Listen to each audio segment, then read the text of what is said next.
Hi guys, and welcome to my new series where I redesign my old Toy House characters. Now, if you haven't heard of Toy House, it's basically a website where you can store your original characters, add their bios, write their stories, and showcase artwork you or others have made for them. But here's the thing, back in the good old DeviantArt days, yours truly was absolutely addicted to getting new characters and trading with people. That's literally what I was doing with like 100% of my free time. This resulted in me having a whole bunch of characters that I no longer need or use, and I could technically just like give them away. Like surprisingly, the adoptable scene is still alive and well, but instead I thought, why not open up a little OC beauty salon? And so it's time to choose my first victim! With my superior math skill, I determined we have about this many characters to work with. Alright, RNGesus, let's see what we have to work with here. 45! Okay, let's see. 1, 2, 3, 4, 5. 3 hours later. 43, 44, 45! Oh wow, we're starting with a human character? That's so weird, I have so many furs in here, that's really surprising. Anyway, I do want to shout out the original creator if I can find them, and it seems like this character was created originally by @PatchyPantsu. I cannot find them anywhere anymore, but I'm doing my due diligence. So I've written some bios for these characters when I was younger. Let's see what this one has. Oh my god, she is a horse girl. So originally this character, which I named Veronica, was supposed to be a stable girl, taking care of some horses for other characters. She's shy, clumsy, and was apparently rescued from some bad guys who were trying to sell her in a monster trafficking ring. I was very much inspired by Ancient Magus's Bride. And here I quote my younger self, sometimes if she's busy with her thoughts, she can bump onto a wall and her horn would get stuck in it. Cute. Alright, now that we have some basic info gathered, to the salon! When I redesign characters, I want to keep certain core elements to preserve their original charm, so here's what I'm sticking with. Her species, so she is staying humanoid. Her most defining feature, that big ol' horn. Her color scheme, her vibe, she's still rocking that goth, paranormal aesthetic. And her backstory, I'm keeping the lore I originally wrote for her way back when.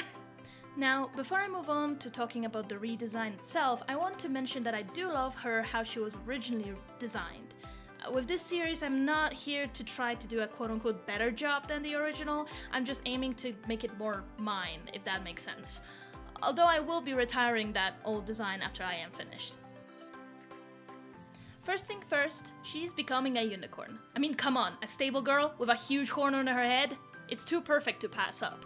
I tried to give her a timid pose as she's supposed to be shy and a weary character. I just couldn't help but think about Fluttershy from My Little Pony series. And I tried to capture the same kind of weirdness that the beloved Yellow Pony has in the character.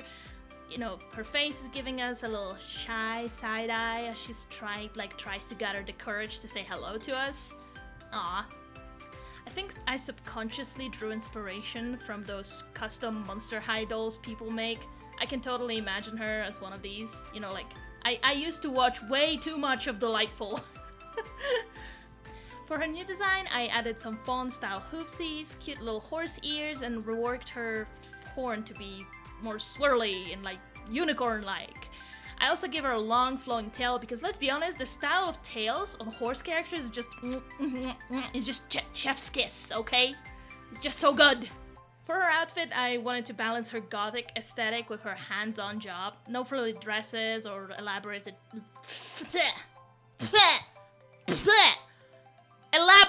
jewelry. No frilly dresses or elaborate jewelry here. I did leave her with a single ear piercing. Her backstory inspired me here.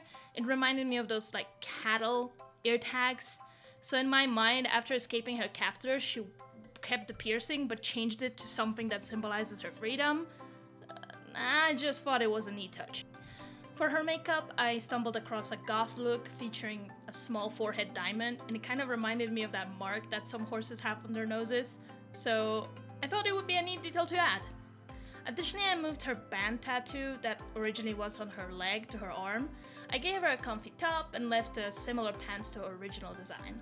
Lastly, I think her long hair would be a nuisance while tending to the horses, so I put it up in a neat ponytail, but decided to give her hair more volume, like make it swirly, so that it resembles a unicorn mane.